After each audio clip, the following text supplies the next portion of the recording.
สุขพัฒนาตอนนี้หลวงตากำลังรับประทานอาหารครับหลวงตาวัดพระธาตุครับทีมด้วยสมกายวัดพระธาตุครับ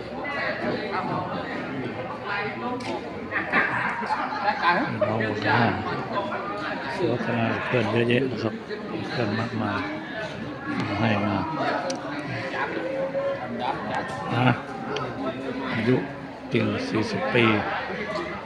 สลัดสุวัฒนาเขาก็จากลาวลงไปแล้วนี่เลยนักกาวัฒนหลังคาลาวทางไม่เที่ยงความไม่แน่นอนอายุมากอายุน้อยก็มีสิทธิ์ไปเหมือนกันเป็นอยู่กันดูแลสุขภาพของใครของเราหลานน้องหวังว่า